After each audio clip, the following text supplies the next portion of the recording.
Hey everyone, welcome to the 329th episode of Just Shoot It, a podcast about filmmaking, screenwriting, and directing. This episode is brought to you by longtime patrons Dempsey K. Tapley, Kip Adler, and Alex Grabowskis. I'm Oren Kaplan. And I'm Matt Unlow. Today we've got Jon Wolf on the show. Jon's the EP behind Adam Ruins Everything and the new Netflix series The G Word. But in addition to EPing, he also directed all of the sketch portions of The G Word with Adam Conover. So we talk about his interesting journey to becoming a director. He started as a producer, worked his way up, ended up as EP, and then realized that his true passions really were all on the creative side, and pretty strategically worked his way over into doing just the things that he wanted to do. It's a super inspiring story. Jon's super smart, really wonderful to talk to. I think it's a pretty inspiring story for people. It's worth mentioning, just kind of at the top, just to set the table for everyone. Jon did all of the sketch portions of the G Word, but a separate director, who perhaps we'll have on the show sometime soon, fingers crossed, did all of the documentary pieces. So we talked just about the relationship of having two different directors, how the baton toss between sketch and documentary works a little bit. But just to kind of like paint the picture, Jon's in the studio world, not out in the field. Well, before we talk to Jon, you want to chat a little bit about things I've been thinking about? Oren, is there something you want me to ask you? Because I've been dying to know. What have you been working on lately? Well, thanks for asking, Matt. I got three quick things I wanted to bring up. These are more follow-up. One of our listeners had asked me if he could come on set, and we brainstormed what we can do. And I talked to the producer, and we're going to see if he will be an extra on our shoot. I think that was a really good idea. So that's that. Also, my project, the Temple Hill Audible one, I sent it off to our guy at Temple Hill. He sent it off to Audible, and we're like, so what'd they say? And he's like, they loved it. Oh, congrats, man. Stay tuned. And that was like a week ago. So yeah, just to give you some insight into the speed of Hollywood, like I think the guy that loves it still needs to get his whole team on board. So yeah, they could love it and it could not be right for them a million times over. But at least it was good feedback, because this was, we've kind of been developing it for a while. I was talking to a producer friend, and he's like, you shouldn't do all this stuff without any contracts written up and all that. And I don't know, I kind of disagreed with him, but we'll see what happens next. So it's exciting / maybe dangerous, but probably not. You mean in terms of like idea theft? Is that what they're warning you against? In terms of just like us doing free work, but like this talk with Jon was pretty good about that, because they did like quote unquote free work developing their show to get it sold. And I think it's something a lot of people are like always like worried about, like, I'm working for free, but I feel like everyone is working for free, including the Temple Hill folks, the Audible folks. Like, until a deal is being made, those people are on salary. We are not. So in a certain sense, yeah, only the creatives are working for free. However, if you're worried about somebody stealing your idea, just stop. It's less about the worrying about stealing. It's more about the ownership. Like, since we're developing it with the company, do we still just making sure we still fully own whatever's being developed? Well, you do, without any question. You are the author and sole owner of everything. They don't have exclusive rights to shopping those materials. There's things that they need to do to protect themselves as well. That becomes more of an issue the higher profile you are. If it's easy for you to be like, well, I happen to have relationships at X, Y, and Z, and you guys, unless we pay for this and you pay up, I'm going to take it elsewhere. And they lose face, that's, kind of their end of the bargain in a situation where there aren't that many buyers and they know that they're kind of like the best place in town. You don't really have a ton of leverage. To your point, yeah, I think there are people who are worried about working for free, and there's a privilege to that, right? Like being able to make a living another way, or being able to afford to work for free is a complicated thing. But if you can do it, and you're working other jobs and stuff in the meantime, I think it is oftentimes the course of least resistance. And when there's so much friction trying to get something made, anything you can do to make it a little bit easier is helpful. Not everyone's going to agree with me, and that's probably wrong plenty of times, but I think in this specific circumstance, I wouldn't sweat it in the slightest bit. Like, if the worst case scenario is that you worked for free and you don't sell a show, that's what happens when you write things on spec. That's literally always the gamble. So like those are table stakes. If you can't afford to lose those stakes, then you have to figure other things out, unfortunately. The third thing I was going to bring up is I had a location scout today, and 2 of our 3 locations have really big windows, which I love. I believe when we had Hannalee Culpepper. Yeah, when we had Hannalee Culpepper, she was like, there's a window. I just put my actors right in front of it. It just looks so good. And it like kind of changed my whole way of thinking about windows, maybe for the worst, because now I always just want to put people in front of windows, and the DPs are like, I don't know if we're going to, like, this will be something we're battling. The sun's moving, this thing, like whatever. But the 2 windows that I now want to shoot in front of both actually have pretty ugly things outside the windows. One of them is a tree, but it's like kind of dying. It's like, there's a drought in California and water issues. Yeah. Kind of a brownish dying tree and like an ugly building across the street. The other one is, it's on Melrose, this place right across from like Gower Studios or something, where it's just like giant movie posters on the side of a building and a bunch of cars driving. Where are you shooting? Where is it? It's this is it studio space or? No, it's it's supposed to look like a WeWork, but it's like a different co-working space called Yoube, Yoube. You guys should check them out. Their name is very similar to YouTube, which is my one thing I don't like about them, but they're pretty awesome, and they'll give you a day for free of co-working if you want to check it out. But yeah, so what do we do with these giant windows? They have blinds there, but they're basically, you can close them and it looks super dark. I am going to have our production designer just bring all new blinds, like kind of the vertical blinds, because I want it to look kind of like a little throwback office-y in one location. Then we're going to do like the Venetian blinds in the other location. And windows can be tricky, and if it's like a workplace, blinds are almost always the solution, because you can still get light through them, but you can angle them wherever you want. You can create interesting shadows. You can put lights outside and kind of get interesting shapes to come inside. And then if you're shooting at like a house, like a lot of times shears or curtains could be good. But some of you newer filmmakers or the DIY folks out there that are kind of doing a lot of stuff themselves, just windows give you production value, but sometimes you don't want to see what's outside those windows. So blinds are a great tool. Well, and also to your point of like DPs sometimes don't love that because you're battling the sun all the time. If you're diffusing them somehow with art, that makes it a heck of a lot easier to make things consistent. You can just like frost it with a big light and not worry about it the rest of the day. So that's all I got. Yeah. Great little tips, Oren. You want to tell folks about our Patreon page? Yeah, if you go to patreon.com/justshootitpod, you can throw us $1 or $2. $15 gets you a hat. Just Shoot It Pod hat. Very cool, but it is the best way to show your support for the show. It puts money in Noah Bayshore's pocket. He's editing the show, keeping it alive. So if you like listening to this show, it's because Noah is consistent and we can pay Noah thanks to Patreon. So patreon.com/justshootitpod is the place to help support us. I love that $1 a month. You won't even notice it. It's a significant help for us. And also, it's so nice just to see like people throw a little bit of money in every once in a while. We get an email every time and it's like, oh, great, a new person. And we get to mention them. It brings me a lot of joy. Anyway, patreon.com/justshootitpod. Check it out. And with that being said, let's go on with the show. Jon Wolf, thank you. Welcome to the podcast. I don't know if you know, but I have a son named Wolf. Cool. Named after you. Thank you so much.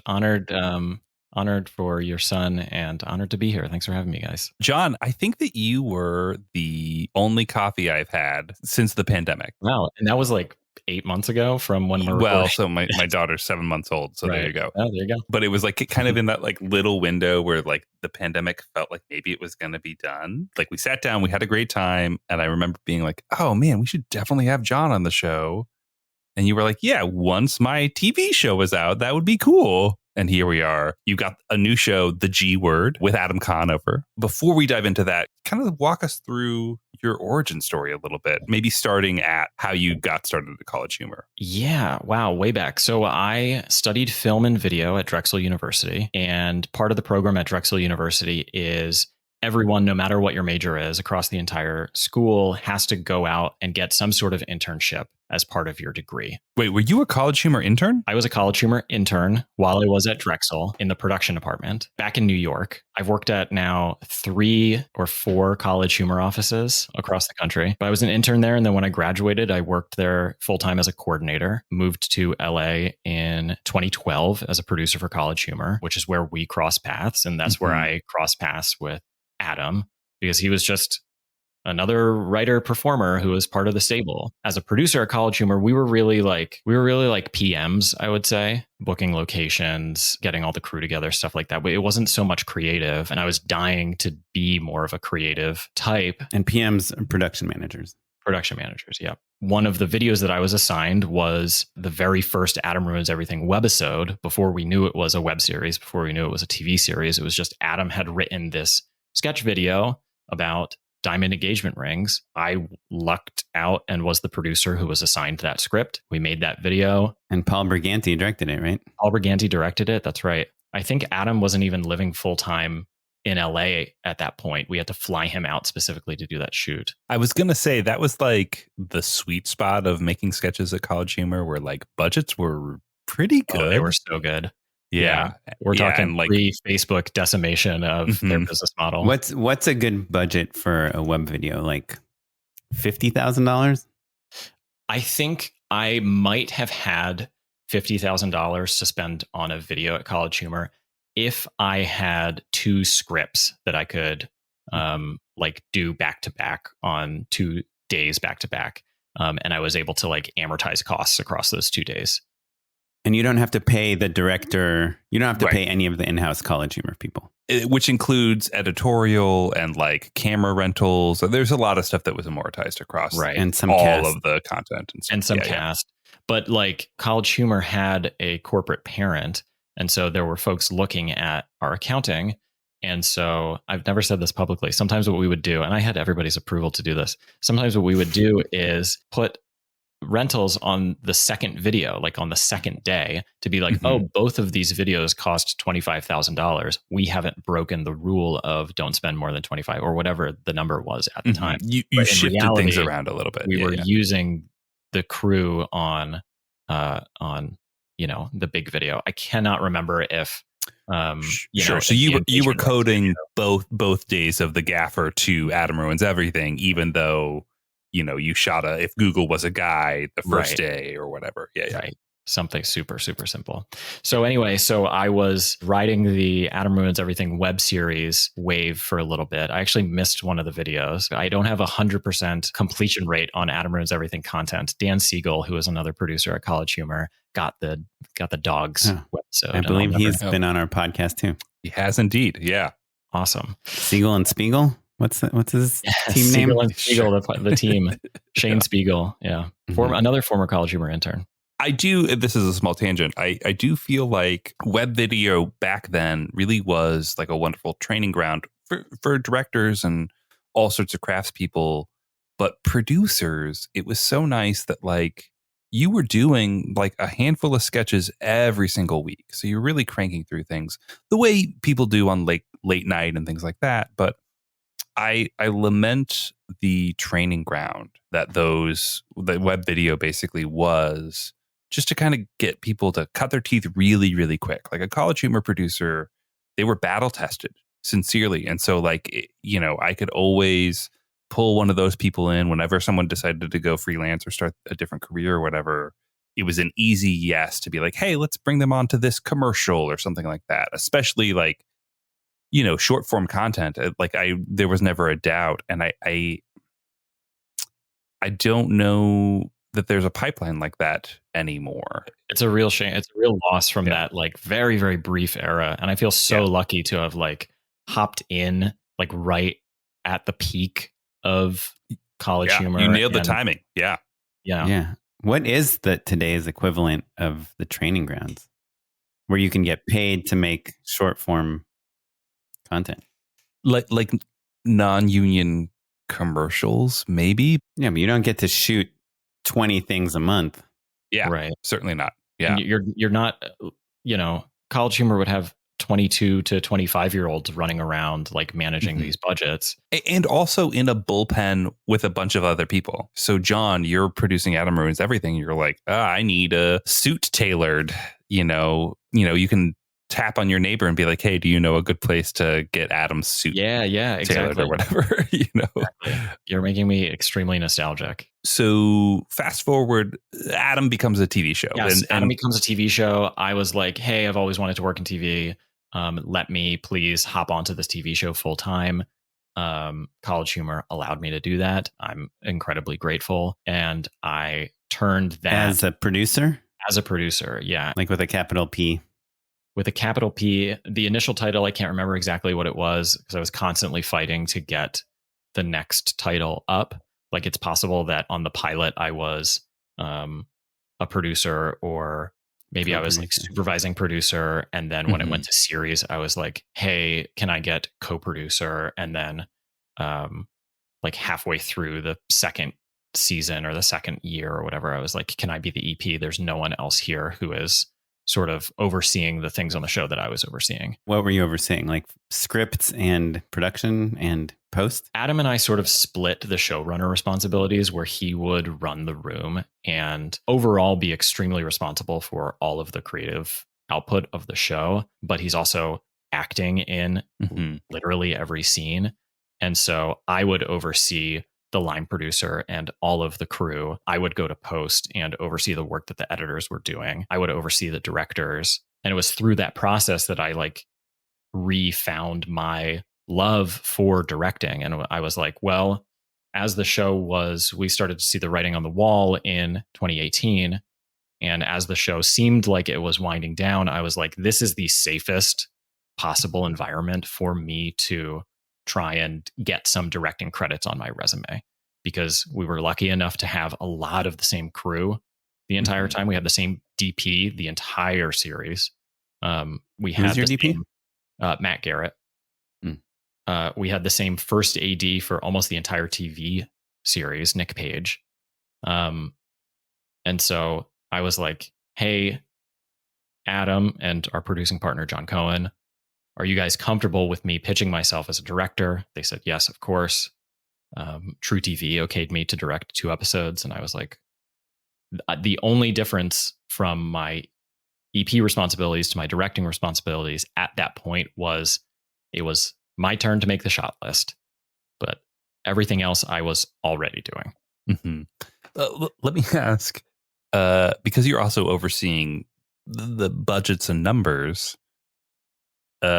was there like any sort of self-imposed anxiety about giving yourself too many toys, or did you like say, well, I'm the EP and I've earned it and I'm going to go ahead and get the techno crane for the day, and sorry other directors, it's great to be the EP? Because I can imagine the psychology of that's complicated, right? And I heard you were using the techno crane just as a flag so you have shade all day. Yeah. I think I can't remember if I ever stole from anybody else to try and make my episodes look cooler. But I definitely like the fact that I was there every day and was getting compensated for being there every day. We had a lot of great directors come on and essentially spend more time in the edit or spend more time in prep than necessarily we had the weeks for, because they cared about the show and they cared about the quality of their work. But I was already there every day. And so I was able to have this real eagle-eye view of the schedule and the budget and work your with the prep started 6 weeks out instead of my prep 2. started in the writer's room where I was like, hey, because the process was the writers and the researchers on Adam Ruins Everything would find these really cool stories about shit that we thought we knew about, but actually there's another angle on it. And they would put them on note cards and put them up on this board, and we would connect the dots and be like, is this the shape of an episode? And for one of the episodes that I directed, I was in the room and I was like, what if we took these 3 disparate topics? The first one was, if you are driving a car and you hit a pedestrian with your car in this country, it is essentially legal to kill them as long as you don't leave the scene.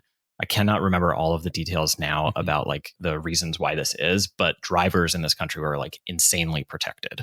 The second note card I saw was like, and we're seeing this now with one of the recent Supreme Court rulings, where Border Patrol in the country has like an insane amount of power up to like 100 miles from the border, but 100 miles from the border in the United States of America is like 2/3 of the population. And then the third topic was about organ donation or selling organs, organ harvesting, and all the issues surrounding that. So truly disparate ideas. Very, very disparate. And I was like, let's do Adam Ruins a Murder. And it's like a CW style episode of TV because we've never done that kind of genre parody. And I love that kind of genre. And that turned into one of the episodes that I directed. And this is me not using my powers for good. As an EP on that show, I was like, you know who's going to get assigned Adam Ruins a Murder? Jon Wolf. I mean, look, I think it's okay. I think everyone in your position would be like, well, dibs on my favorite episode. Right. I'm going to crush it. I'm the person for the job. That's awesome. And was that the first episode of TV you directed? That was the first episode. It was either Adam Ruins a Murder or Adam Ruins Little Bugs. I can't remember which one we shot first, but that was another episode that I called basically dibs on in the room. Did you feel that it was any different than you expected, or you pretty much like knew everything about directing at that point? And you're like, shot listing's harder than I thought. Well, it's less about the shot listing, but more about, to me, like the things about directing that maybe everyone around directors doesn't realize is like how stressful the clock is, fighting the clock, B, like how decisive you have to be, and it's like better to make a wrong decision than like no decision. I definitely took for granted the breaks that I would get as an EP, where I could wander around set and share my opinion, or if someone happened to have a question that came to me, I would answer that question. And like you're saying, Oren, make a decision quickly and then wander over to Crafty and grab a snack or, check my email or whatever. But as a director, I was like, oh, this is just nonstop. And I actually cannot leave set at all because then actually nothing will happen. Truly, sometimes I'm like, if I go use the bathroom, we're going to be behind that amount of time. Yeah. So I better go before we get to set. I think it's easier to have an opinion or to have an insight, let's say, about a piece of material, like to have a great note when you're not quite so attached to it. Like if you haven't been responsible for all of the teeny tiny decisions that add up to the thing that you're looking at. And that's what the beauty of an EP is, like they're as, in tune with the material, but don't have that baggage basically. So it's easy to say like, oh, cut this thing that took you 50 hours. Like you don't need it. Right. Did you feel that at all? Like the sweat equity that you put into these creative decisions, did that cloud your ability to see it objectively? Yeah, definitely. I mean, what you're saying really reminds me of the experience that I had on the G Word, where I was so sort of emotionally invested in the work that I had done that sitting in the edit as an EP, I was like, I shouldn't be here anymore. Yeah. I was like, I should have turned in my director's cut and then let the guys, someone else, stay in the room, and I would go work with the second editor. I don't know if this is a myth or not, but I've heard that Spielberg literally has a producer hat and a director hat, and he actually takes them off and on as like a symbol of like, and contradicts himself, right? Yeah. Says like, well, the producer's like, well, we don't have the money to do that. And then he takes it off and it's like, but it's essential to the story that we... Right. And he looks in a mirror and he plays both parts. Yeah. And no one else is in the room. I will say also, I didn't quite expect, like, as a director, I really needed to be thinking more visually than I was as an EP. Because as an EP, I had, again, taken for granted sort of the muscle that I had built up of like looking over a director's shoulder and having a conversation with them. And then when I was the director, there wasn't that person necessarily there every day with me, like being the me. I remember Oren and I do a lot of commercials, And I remember doing a short. I'd like worked, I'd had a good year. I was like, I'm going to spend a little bit of money on a short and it'll be fun. And I remember calling cut and like literally looking over my shoulder, being like, oh, should I check in with Village? Just for like, just as an instinct, just to be like, hey, I think we got it, right? And like, there not being anyone there to check in with, and it feeling a little bad, a little, it's nice to have that solidarity, basically, My producing partner, John Cohen, Adam and I have a company called Fairpoint. We worked together on Adam Ruins Everything, and we co-created and worked on the G Word together. He unfortunately caught COVID while we were working on the G Word and was down for like 10 days. And I like really, really missed him being on set because I was like, I need a producer here to be that person to look at and like give a nod or like a thumbs up or a head shake or, something, some support like that. Even if you disagree with them, even if you look over your shoulder and they give you the thumbs up and you're like, well, what are you thinking? I need one more. Right. Like it's a litmus test of like, what do you really believe about the thing that you just shot? And it's so helpful to have that person to bounce ideas off of, or like it's the equivalent of if you want to make a hard decision, but you don't know what to choose, imagine flipping a coin in the air and, assigning one choice to heads and one choice to tails. And then when it's in the middle, what's in the air, you make the decision. If you turn to somebody and you give them a thumbs up, or they give you a thumbs up and you're like, no, what are you nuts? Like, this is, I need one more. Then, in that moment, you're like, oh, that's my gut has answered. I need at least that other person to sort of inspire me to check my gut. So you really love directing from your experience on Adam Ruins Everything? Yeah, I really do. Yeah. And was it because of the camaraderie with everyone and just like seeing your vision come to life? Or was it a little bit more about not having to compromise and fight with other people about like how stuff should be? I think it is the camaraderie. I mean, I really, really, I haven't been on set in a little bit. And I really, really miss being on set and being a leader on set and sort of like meeting all of the crew and like figuring out each of their individual personalities and like working out by, day 3 or day 5 or something, like what's the inside joke that I have with everybody? And like, what's the little look that I'm going to throw at the key grip or the dolly grip after something? There's something about directing that producers don't really get to do, which is like you really get to interact with the actors as a director. Yeah. Which is fun. I like having a say in that part of the performances as well. And this is all very sort of like nice and flowery. I guess like I do enjoy control, the other part of what you're saying. Like I do enjoy the possibility of from the very beginning, like getting to put my own creative spin on it and seeing that actually executed. That being said, going back to what we were talking about with the like producer over your shoulder, like it's a filmmaking and television. It's a real big team sport. And so I can't imagine a lot of people do, but I wouldn't work well being the only voice. I don't think that I'm a auteur. One thing that I feel like as a director is that the shot I have on the screen, on the monitor, is not as good as what I imagined in my head, when I picture that. And I think as a producer, because you're reacting to like what you see on the monitor, as opposed to like picturing something and then trying to match it, it's like you're less disappointed by the footage that you've captured than if you're the director and you're like, we're going to do this, and then you get to set and they're like, we can't shoot this direction. This machine isn't working. So we're just going to do this other thing. Like, do you feel like there's also something more disappointing about being the director instead of the EP in that regard? Or I think the opportunities for disappointment are greater because you are doing so much creative work up top that the EPs aren't necessarily doing. I remember on Adam Ruins a Murder specifically, when we're talking about the Border Patrol, that act is a black and white parody of the Twilight Zone. And the kids are in this Border Patrol office, but we're talking about stuff that happens outside on the street at checkpoints.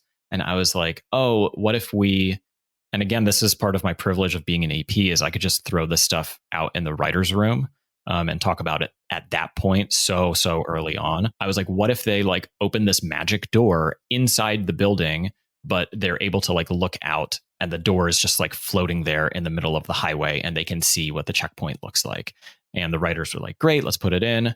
And I explained it a gazillion times over the course of prep and scouting. And I like took so many different photos of like, okay, then we have to have the outside door here and the green screens in there and et cetera, et cetera. And what you said, Oren, made me think of this is because the shots were sort of exactly how I pictured, I wanted to share that excitement with the crew and made a point of like doing a little dance at Village, like, and saying like my vision is being realized and trying to like share that feeling with everybody of like, don't we all crafty person smile, my vision is being realized. My vision. Did it work? I think so. I think it did work. I can say definitively because she said it. Our script supervisor, Hannah Driscoll, appreciated that I would do that. And I appreciate her for buying into my stupid little dance. Yeah. Yeah, I love that because I feel like sometimes I will, maybe not in quite such a meditated or conscientious way or do that, try to like just kind of be excited. And we're all living our dreams. And I feel like every once in a while I'll get an eye roll. You know what I mean? It's just like, oh, cool, John. Yeah, it's a magic door. Let me know when you need me to wrap up that green screen. Right. Well, you guys were talking about this a little bit in the episode with Pete Chapman, I think, about like trying to remember like, the joys of filmmaking and taking those little moments on set. I think that's really important. And maybe, you see eye rolls from people, but maybe you don't see like later they're like, oh man, Enlo really like, he reminded me that I have a special connection to this art. Good. I love that, John. Thank you. I appreciate it. Today I was on a tech scout and I was describing, the scene that goes on in this conference room, and someone from the production team was like, "Oh, that's really funny. I love that." And I was like, "Yeah, it's like what is in the script." And she's like, "Oh, I don't usually read the scripts." I was like, "Okay." I mean, it is a page long. I understand. But I was like, that there is, especially in the commercial world, just like, there's so many times when like the crew doesn't even know what you're shooting. They just know where, with the other details. So it's nice. So when you can share your excitement about the shots you're getting and the crew is appreciating it, it's, and I guess I'll also say like, my experience relative to you guys and a lot of other people is extremely limited. I worked on Adam Ruins Everything and I worked on the G Word. And so I was sort of... That's only like 6 seasons of TV. It's such a bummer. I'm sorry. But John. Like the Adam Ruins Everything crew, like we managed to keep a lot of them from the web series days onto the TV show. And so we had this like relationship already. And, like I said earlier, we didn't know how good we had it, where we were all like sharing in this growth opportunity and the magic of like getting to make TV with our friends. And then once I started to move on to like other projects where it wasn't like literally everyone I knew was on set, then I did start to get that vibe from people of like, hey man, I don't really care what your name is. Like you tell me where you want to put this light. But I think to your point though, John, I think like if you can inspire a little bit of that joy, it's worth it. Like who cares if you look like a giddy doofus, right? Like, guilty, right? It's really, really hard to not care what other people think, but it's super important to try, I think, and not care what other people think. The G Word, as we were developing the show, Adam, John, and I were like, let's make a show that's anti-cynical. Which is interesting, right? Transitioning from a show where Adam ruins everything. Right. That's fascinating that was kind of almost an overt decision. Can you give us the log line for the G Word real quick? The G Word is a hybrid scripted sketch comedy mixed with documentary look at the United States federal government, hosted by Adam Conover in his signature fast-paced comedy style. If you've seen Adam Ruins Everything, it is extremely similar, except that we stripped out all of the narrative that exists in Adam Ruins Everything. There is no mark, in quotation marks, that Adam takes on a journey to explain what exactly is wrong with diamond rings or XYZ. No one's like, how does the government work? And Adam is not playing this heightened, magical genie man-child version of himself. He is just himself, Adam Conover, The hair's the same. The suit is The gone. hair is the same. The suit is a little more casual. We spent a lot of time talking about what's he going to wear that elevates him, because he's still a television host, but also helps exude like he is a man of the people. He is just a big thing that we talked about in development, and then I put in my sort of visual pitch deck to Higher Ground and then onto Netflix is Adam is a viewer stand-in, and he's a viewer and a guide. And so there are moments in the G Word where we're looking over Adam's shoulder at a sketch scene, and then the camera will pull back and he will turn to us and he'll be like, wow, I just watched that just like you. And I have some thoughts about that thing that you and I both watched. And let's go talk about it. And then we keep moving. Can you actually tell us a little bit about like the pitching process? So you finished Adam Ruins Everything. Whose idea was the G Word, and how did, and Higher Ground, that's the Obama's production company? That is correct. Barack and Michelle Obama have this entertainment company called Higher Ground Productions.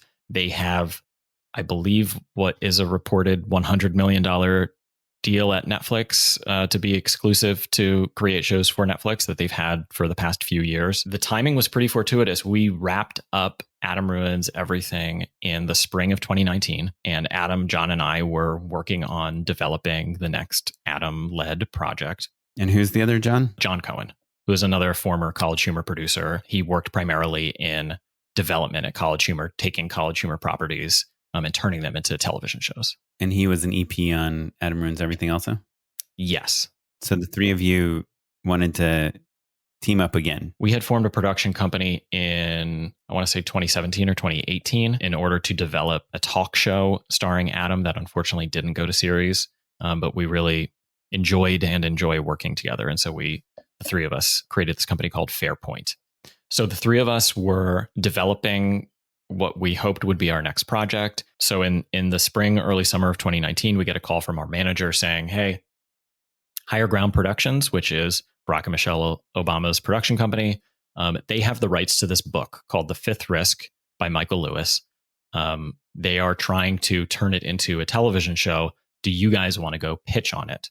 And we said, yes, of course. And who's the meeting with? It's just you, Barack, and like the Secret Service guys? Ugh, I wish. No, our initial meeting was with two producers at Higher Ground, Tonya Davis and Ada Chiagana.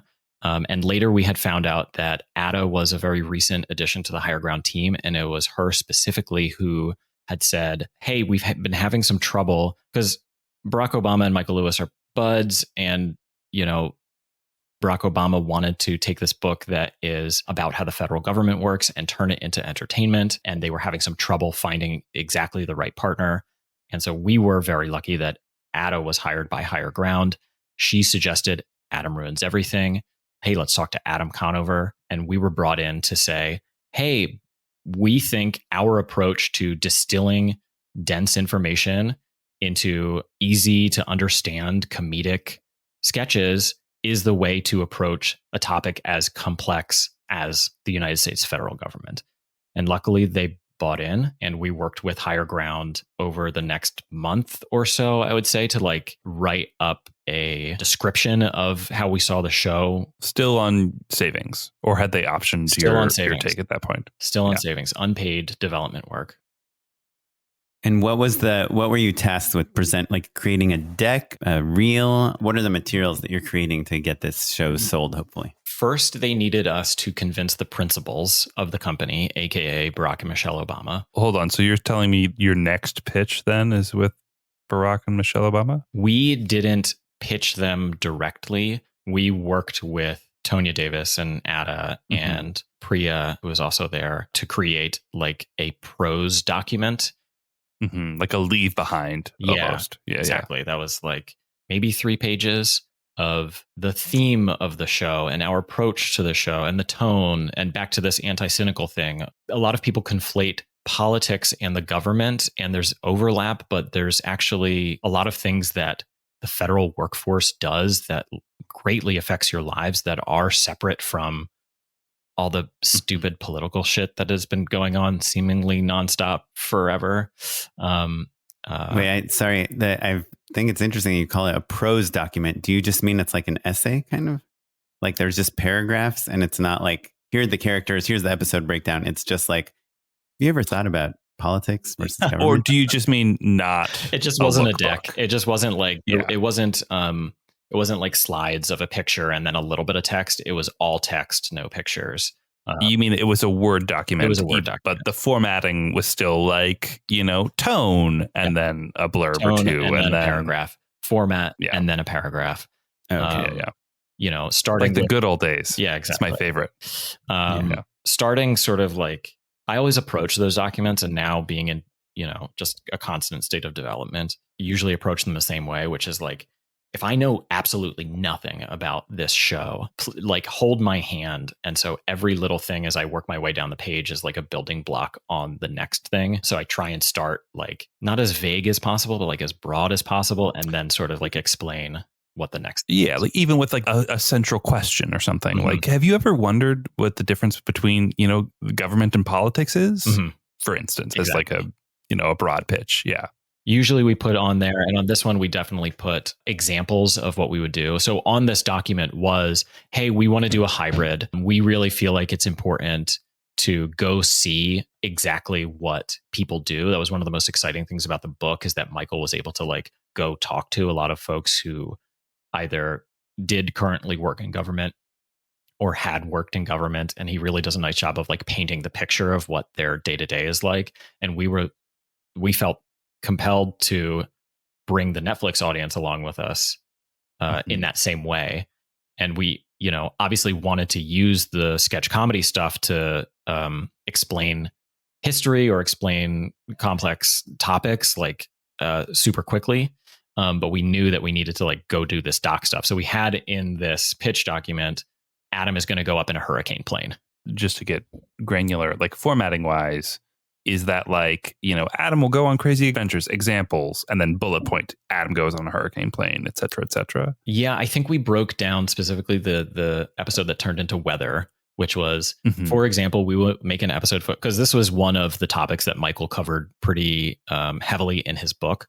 And so we were able to say, first, Adam walks us through the amazing work that the scientists at the National Weather Service do all across the country. Yeah. And he does this in his signature visual style. And then we go meet them, and we go to Florida and we meet a couple of NOAA hurricane hunters who say, oops, surprise, Adam, you're going to go up in this hurricane plane. And Adam is surprised, and he says, oh no, but I don't even like roller coasters. But oops, now he's experiencing a lot of turbulence. But he's talking to the scientists, and he gains a newfound appreciation for the work that they do every time there's a hurricane in order to give us that information. What I love about even just kind of like off the top of your head explanation of how that document was phrased is you're getting plot, you're getting pacing, you're getting voice, you're getting tone, all kind of mixed in there and in a kind of a show don't tell sort of way. Like it would be easy to be like, Adam has a funny adventure, right? Like that's the worst pitch ever, right? But like showing the ways in which these are the types of jokes that he would say, and that they're specifically, kind of tied to the idea that he's sort of the audience's proxy for experiencing these things. All of that stuff is inherently kind of woven into the document. That's really smart. I love that.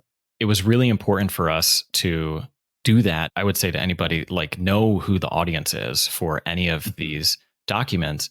We knew that we were going to be like one of a dozen or who knows how many packets that were going to be put in Barack Obama's binder for the weekend as he was like off in Martha's Vineyard or wherever reading stuff and approving stuff for the company. And so we weren't going to be able to rely on Adam's charisma in the room or in a Zoom to be able to like sell a joke. We needed to put it on the page and make sure that it was clear and funny on the page from just anybody glancing at it. And once Barack Obama gave the sign off that, yes, let's bring this to Netflix, then we put together what I would say would be a slightly more recognizable pitch, PowerPoint with slides, a little bit of video. Like we cut together a sizzle of some visuals from Adam Ruins Everything as a way of saying, hey, here's our brand. It's this hyper visual comedy brand. Yeah, and we talked to the Netflix doc department because they had pre-sold the adaptation of The Fifth Risk to the documentary series group over at Netflix. And we sold them on the idea. The work that we do and that we have done sort of exists. I mean, it's nonfiction, but it exists in this liminal space in the industry between scripted and unscripted, where I believe we've always been categorized, even on Adam Ruins Everything, which was a fully scripted television show, like I said, with character arcs, as an unscripted show. And we're like fighting against the tide of like, hey, just because it's nonfiction doesn't mean that it can't also be scripted. Do you create the doc parts first and then script around them? Or how does the relationship between the scripted and doc stuff work? It was a bit of a chicken or the egg. And I remember having this conversation like multiple times all along the way, because we knew that we would learn something on the road. And that when we went out and went to the National Weather Service, or when we talked to public health workers on the ground, that we would want to apply what we had learned back into the scripts. And also we knew pretty early on that we didn't want the show to feel sort of disjointed. You know, Adam like looks directly into camera and is like, all right, everybody, see you later. I'm going to go film the documentary. And if you don't like documentary, fast forward through this part. Like it still needed to have like that same tonal levity to it, right? Yeah, exactly. And we wanted to like keep people on their toes.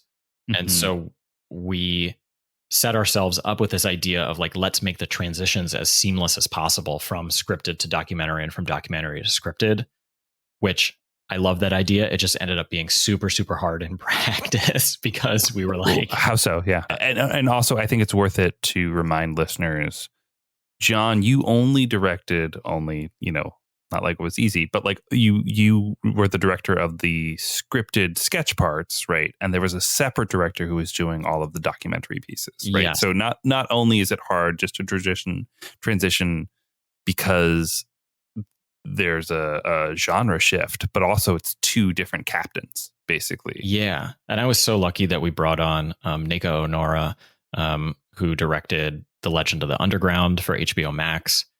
She directed all of Lizzo's Watch Out for the Big Girls on Amazon. I believe right now she's on a Megan Thee Stallion feature. A doc feature? I believe so. Like, these are all doc. Like, yes. She comes from a doc world. She comes from a doc background. And she was a great partner in, like you're saying, Matt, like making sure that we were in lockstep the whole way, like making a cohesive show. How did you find her? She was a recommendation from Netflix. Our executive at Netflix, Cameron Jewell, he had worked with Nika on a show called, I want to say First and Last, which was about the first and last days that someone was incarcerated. And you guys absolutely have to have Nika on to talk about that show, because like her ability to identify characters in the field and approach them and get their sign off to participate in a television show on what I can only imagine is one of the most difficult days of their lives is like her skill with that is unparalleled. Cam gave us that rec. We brought her in, talked to her, clicked with her, and brought her on to helm the doc stuff. I do want to say we sold the show and started working on the show in the early winter of 2020. And so we had a different team at that time. We had finally gotten all of the pieces in place. Everyone was finally together. And then the NBA shut down. And we were like, oh, maybe this COVID thing is real. Anybody who wants to can work from home on Friday. And then on Friday, we said, hey, actually, everyone has to work from home. Please. Right, when you say winter of 2020, you mean on the January side, on not the on January the December side. Yeah. And so we had a doc director and a doc producer who did a lot of prep work in the early days of COVID, but when we finally spun back up again in 2021, weren't available to continue on with us. And so at that point, we were connected with Nika and went from there. Nice. And so when you guys started production, you knew what every episode was going to be. You knew what the sketches were going to be, and you knew who you were going to interview for the doc stuff. We didn't know who we were going to interview for the doc stuff when we entered production. Gosh, because it was spread over so many years. Like the episodes changed so much over that time, and we have an episode called Disease, that is about the response to COVID-19. And so we were like, how far can we move the goalposts on this episode without it being outdated or like incorrect, like not as irrelevant as it basically. could be. Yeah, irrelevant. Yeah. Was Trump president when you guys shot that? When we shot the show, he was not president. We were producing the show in 2020. There was a little bit of when the doc team would reach out to different government agencies, they would pick and choose, hey, maybe on this one, we don't say that we are a higher ground production. We're just a Netflix show because we know that some folks may or may not participate based on who the principals are involved in the show. Once the election results came in, and then once the insurrection results came in, we were like, oh, okay, well, maybe now that the Biden administration is coming in, we may have an easier time like getting connected to some of these agencies. They may be more willing to participate in the show than folks in the Trump administration would have been. We talked earlier about your work on Adam Ruins Everything as an EP and working with all these different directors and seeing different people in action. I'm assuming maybe you learned some things from them. That show, which has very much a very strong voice and visual language, was directed by a bunch of different people. What made you decide that on this show, one person is going to direct all the scripted stuff? The pandemic. Interesting. Was there a plan to have other directors come in before the pandemic? I think if we weren't dealing with COVID restrictions and budget limitations, that there was a chance that we would have had multiple scripted directors on the show. We probably would still have had one documentary director across the whole series. But as far as the scripted directors had gone, I had only been contracted. I had put in my deal, hey, Wolf gets to direct one episode. And then as the years went on and it became clear that it would be most effective for us to cross-board the show, for us to cut up all the scenes that take place in the White Psych or all the scenes that take place in the hospital and put them on the same day, regardless of what episode it was. And the fact that we need to limit the amount of bodies on set. I think I was in a good position to receive all of the episodes as the sole scripted director. And also I'm a co-creator on the show, and I had put in a ton of creative work on the front end. And I think this is like my partner speaking through me to like give me credit for good stuff that I've done. But like, I put the work in and I convinced the people like, hey, actually Wolf is a not bad choice. He actually can do it. No studio executive is like, yeah, just give it to so-and-so, right? Like, especially when we're talking about directing, you do have to lay that groundwork, right? Otherwise, they'll just call in someone else, right? I remember being in the higher ground offices and saying, I'm going to, and I would like to be considered to direct on the show, was I believe how I phrased it, which is like, it's pretty non-committal. I just would like to be considered. And the look that I got of like, got it, I'm going to have to talk to someone else about who the fuck you are.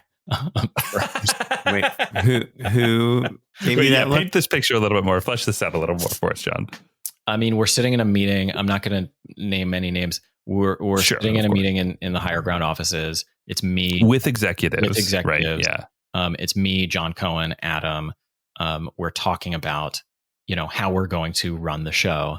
But sorry, just to clarify, you haven't sold the show to Netflix yet. So you're saying, hey, I would like to bake into the agreement that I get a slice of the pie, basically. And also, we were describing sort of our like strange three-way partnership where like Adam, and especially with this show, because he's the face and the voice of it, like he is ultimately at the top of the org chart. But there are certain things in our past work, like Adam Ruins Everything, that he was not responsible for. And those responsibilities fell to Jon Wolf. And so it would be like, yes, and here's how I worked with the line producers, and here's how I worked with the editors, et cetera, and laying out exactly what John Cohen does as well. And somewhere in the course of that conversation is when I said, I would like to be considered to direct on the show and got this very nondescript look and realized, oh, actually, no one's going to hand you anything just because you co-created the show. And it was a really good learning moment for me. I hope I learned from it. But I was like, oh yeah, there's actually like a ton of work that I need to do in order to build up this person's trust in me, because I just rolled off the street. They just wanted Adam. They don't care who I am. They're like, oh, okay, Adam says that he makes his stuff with these two guys, but we just met you. And so over the course of the next couple of years, I worked as best as I could over Zoom to be like, here's who I am. And then at the end of that, I, ended up being the sole scripted director on the show. So it's all about the groundwork that you're doing in advance of all of that. But what's interesting to me about that is that I'm assuming the executive that you spoke to, where you said you wanted to be considered to direct, it's not that they had an opinion about your ability to direct one way or the other. The question is purely, how do I sell this guy to my bosses? Because I can tell it'll be an issue if I say no. Right? Adam believes in this guy. Like that's the only leverage you have. It's like, okay, like we're working together. You're making the show with us. This seems like it could be a sticking point. So how do I justify it? Right. Right. That's in maybe the most cynical terms, right? I'm sure it's probably no, but I think that's accurate. I not being this person, that sounds right to me. That's how I would approach it, I suppose. As an EP. And so it's like, okay, what do? You look at your track record, your IMDb, right? Like, okay, has he done this before? Oh, great. He's done a couple episodes that Adam ruins everything. That's one, point for him, right? And again, you start adding up every time you say something smart, or you bring up a production concern, or pitch a shot, and then all of a sudden, eventually becomes a no-brainer, basically, right? Right. It's also key, I think, that Jon, like on day one, said, I want to be considered to direct an episode, which is, because I think so many people are afraid to say that, and they wait till the end to say that. And they're like, oh, well, we already, had this already made a list of directors, Right. You need to set people's expectations. You need to let them know that an ask is coming. Right. And it seems like earlier is better. Yeah, right? Because then they're going to react. They're going to have a first reaction at some point. And if you're worried, like I was a little bit, maybe how that conversation was going to go, I was like, the more times that we can have this conversation, the more opportunities I have to convince someone. And so let's just get this first reaction out of the way. Let me open the door a crack, and then they will have already had this moment in their heads later in 2 weeks or whenever it was, when I was like, hey, so me, Adam, and Jon put together this visual deck. Really, it was all me sharing my ideas about how I see the show visually. And that was big glossy photos, text explaining, hey, what I was saying before, we want Adam to be a viewer stand-in and a guide. We want him to be elevated, but also a man of the people. Here are shot ideas that I have. And I think that, plus like what you were saying, Matt, the occasional smart thing in a meeting, helped to build up trust over time. And also, I've noticed, like, if you just have people, you put yourself in a different frame, like all of a sudden, when producer Jon Wolf is talking about shots or about pacing or about editing or music, it's like, oh, he's a director also. So he's thinking about it from like literally, how are we going to capture it on set? Right.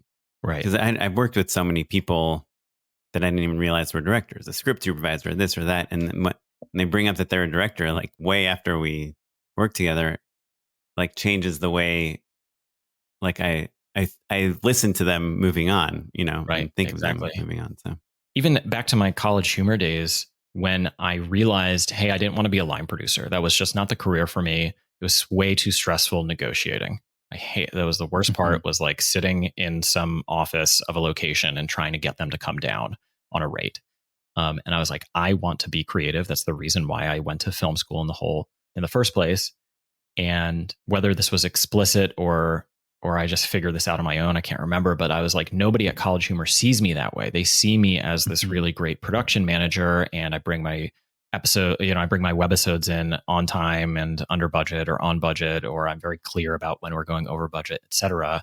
And there's no reason for them to want to move me out of that position if they've got this stellar PM.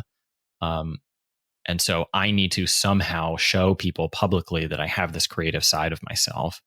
And I took it upon myself to make these 60-second Instagram only videos for a full year, called Saturday Shorts. And I did them with Matt Pollock and David Kearns, another College Humor guy, just as a way to be like, hey, he's got some creative output, and a lot of them are stupid, but and you were directing these? I was conceiving of a lot of them. I was directing. Yeah, I think it's a valuable lesson to our listeners who are directors but are working in other aspects of the entertainment industry. Tell people that you want to direct. And there is this fear because, right, hey, if I'm an amazing DP or I'm an amazing editor, why are people going to hire me to direct? Because there's so many amazing directors looking for work, and it's harder to get a great line producer, a great editor, so I'm less replaceable than the directors. Why is someone going to think of me as a director? It's, there's obviously knowing a show inside and out is helpful, but also just, making content and showing people that you're a good director, not just a director, in addition to having this well-rounded background is super valuable. I have been blessed to have directed these two series, Adam Ruins Everything and The G Word. But a little part of me feels like, it's also a little bit of a curse because I was so deeply ingrained in those shows that it's possible that someone may look at my body of work and say, well, but I don't know that he can hop on to XYZ show. Yeah. He's only ever Judd Apatow gets that all the time. It's he's writing and producing all of the movies that he shoots. So can he really direct something else? Right. Well, this is what keeps me up at night, Matt. My anxieties are real. Okay. I don't mean to downplay it. It's a backhanded compliment, John. Well, on that note, though, what's next for you? The G Word is complete. The G Word is complete. All episodes available now on Netflix. Please, if you start watching, just keep watching, or just let the Netflix just watch the whole 6 episodes. And then if you need to come back and watch it yourself later, that's fine. But just have the machine pretend like it's seen the whole episode. Do it twice. The whole series. You finally find out what the G stands for at the last episode, so it's worth it. Yeah. This is really nice denouement. We're in development on a couple other projects, trying to find the next thing for Adam to lead. Got a game show in development. We have a scripted adult animated comedy that I'm taking the lead on. So I'm working on a pilot right now. All sorts of development materials. Right now, I'm working on the script. And then once that gets sign off, then we'll move on to, character designs and stuff like that. And I'm producing a short, and I'm getting married. Very full slate. Busy. Well, and you left out Ronnie Chang Takes Chinatown, the Netflix special as well, right? Which you guys did also. Yes, we did a special for Netflix as a joke on their YouTube channel called Ronnie Chang Takes Chinatown that I EP'd. That it was just a blast. Just extremely fun. If you like Ronnie, or if you like, I would say, Curb Your Enthusiasm, please check that out. Ronnie Chang Takes Chinatown. We got some great cameos. If people want to follow you personally, are you on Twitter or Instagram or any of those places? Yeah, find me on Instagram, JWolfstagram, JWolfstagram. I'm on Twitter, JWolf Tweets, but honestly, the Twitter stuff is so depressing. If you want to see retweets of what's going on in local LA politics, JWolf Tweets. But mostly I'm on Instagram. I put my most recent Instagram posts are these behind the scenes looks at how I storyboarded a couple of key sequences from the G Word. So if you're interested in those, check that out. That's JWolfstagram on Instagram. John, do you have a few more minutes to hang out and endorse with us? Yeah, I would love to. I've been looking forward to this. Unpaid endorsements. My unpaid endorsement is 1994 blockbuster Twister, which is on HBO Max, and honestly is even better than you remember. It's an incredible You're shaking your head in ecstasy. It's great, right? It's so good. It's great. It has come on multiple times as I've been in hotels. What a perfect movie. And you forget also, Michael Crichton is a screenwriter on that movie. It's fun. It's like goofy. It knows what it is. All the set pieces are awesome. I watched it a few weeks back and I haven't been able to stop thinking about it. So my unpaid endorsement is go watch Twister, everyone. If that is a great summer movie. An awesome movie. I don't know if this is allowed during this segment, but our line producer on the G Word used Twister to convince us to cut a scene down to make it more producible. We had written a scene in the weather episode that was like this huge rain machine and a steady cam and a crane and all this stuff. And he was like, dude, watch the beginning of Twister when the little girl and her family are in the bunker. They sell the scariness of a storm without all of the tricks that you guys are trying to ask for. Check that out. And we did. And we rewrote the scene. And that's the beginning of the weather episode. What is it? Just sound? And like shaking hinges and stuff. Ours is a pale imitation of what they're able to accomplish on Twister, but Twister was the inspiration for the beginning of the weather episode. I have been watching and loving RuPaul's Drag Race All Stars, All Winners on Paramount Plus. It's a season of RuPaul's Drag Race All Stars where all of the queens have won previous seasons, and so they're all amazing at what they do. Yesterday, I literally Googled, like my wife was asleep on the couch, as she usually is by 8:30 p.m. every night. And I was like, what can I watch that she would not want to watch? So I Googled, like, what should I watch on TV right now? And so I saw this show. I saw Players on there, but I don't have Paramount Plus, so I didn't check it out. But I saw a show called The Bear. Have you heard of it? Oh, yeah. On Hulu. That's a Hulu show. Yeah. Or FX on Hulu, or one of those different. Yes, that's right. That's right. Yeah. So I think the guy that wrote and directed it and created it worked on Ronnie, that show. And he's done a bunch of other things. And it's like, I can't figure out if it's good or bad, but I'm really enjoying it. And my wife was like, this show is too stressful. I can't watch it. But to me, that the fact that a show can have like such a visceral effect on someone means they're doing something right. Like there's some performances in there or camera work or something that is affecting you psychologically. Like she had to leave the room basically. She's like, I can't sleep on this couch anymore. There's something about the characters.